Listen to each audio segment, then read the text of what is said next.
Bienvenidos.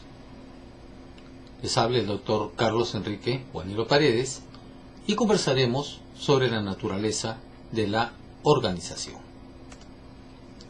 Podemos decir que una organización supone el establecimiento de una estructura de los roles que cada persona debe desempeñar dentro de ella, de tal forma que para el efecto se asignan las tareas necesarias a las personas idóneas para el cumplimiento de los objetivos y metas organizacionales. ¿Qué es entonces organizar? Es la identificación y clasificación de actividades en primer lugar. Además, es la agrupación de tales actividades para el posterior o la posterior asignación de cada grupo a un administrador con la autoridad necesaria, de tal manera que la provisión para la coordinación horizontal y vertical en la estructura de la organización pueda tener los resultados de efectividad que se buscan. En las organizaciones, sean estas empresas, sean estas, no gubernamentales, sea el Estado, sean las instituciones militares o paramilitares, sean estos los órganos judiciales o los órganos electorales, vamos a encontrar una organización formal y también organizaciones informales. ¿Qué es entonces una organización formal? Es la estructura intencional de roles de una empresa formalmente organizada y que en la época actual se caracteriza porque debe ser flexible. Respecto a la organización informal, es una red de relaciones personales y sociales no establecidas ni requeridas por la organización formal, pero que se produce espontáneamente a medida que las personas se asocian entre sí. No aparece obviamente en un organigrama formal. Las estructuras de las organizaciones, para su mejor funcionamiento, para que desplieguen de una manera ordenada y sistémica, la división del trabajo, se organizan en espacios funcionales llamados departamentos. Desde esa perspectiva, el departamento es un área, es una división o una sucursal definida de una organización, sobre la cual un administrador tiene autoridad con respecto al desempeño de actividades específicas.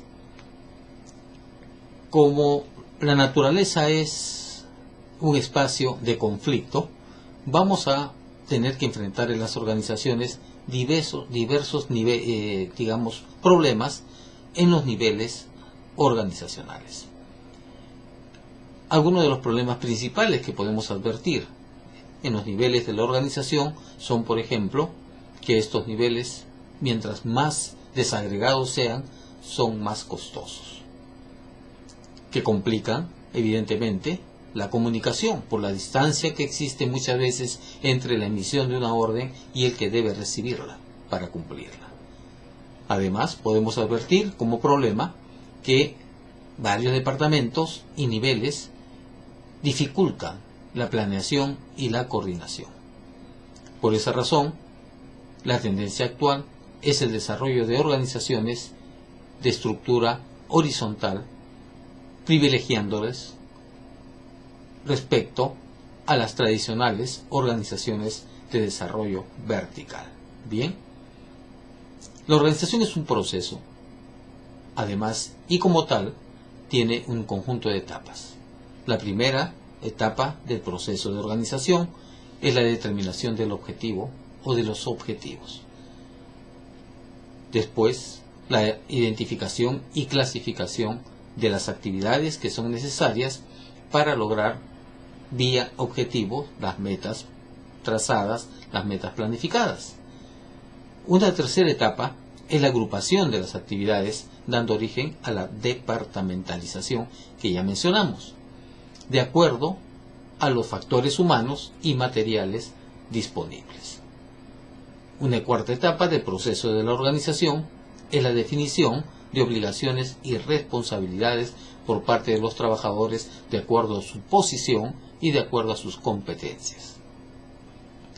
Una quinta etapa es la delegación de autoridad, tan importante y que deviene cuando las organizaciones tienen cierto nivel de madurez en empoderamientos, con cierta autonomía, pero que permite que las organizaciones, a partir de sus trabajadores y de sus directivos, puedan tomar decisiones de manera independiente dentro de ciertos rangos de actuación. Bien.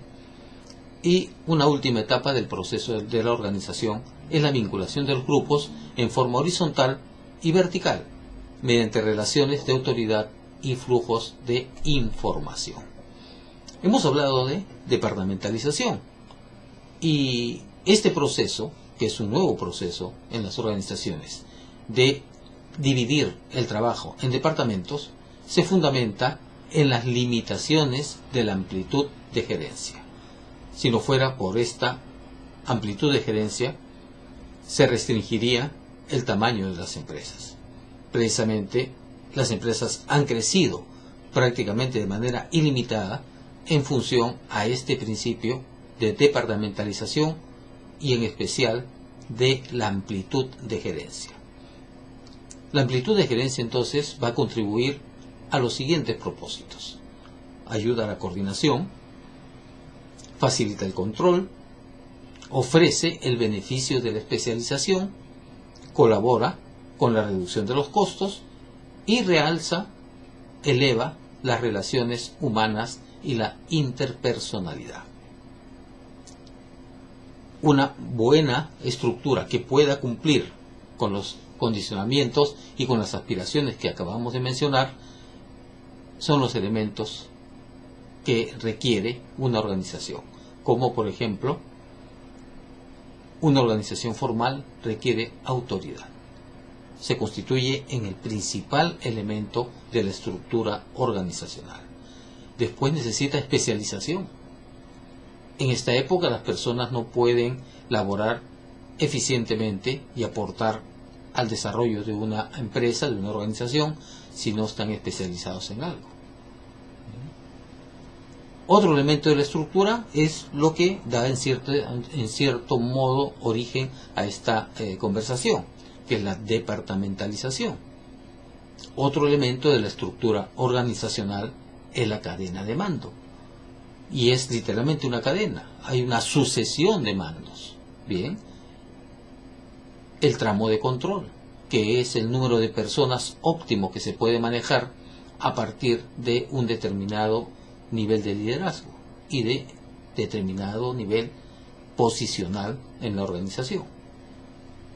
El tramo de control es entonces uno de los elementos más importantes en las organizaciones.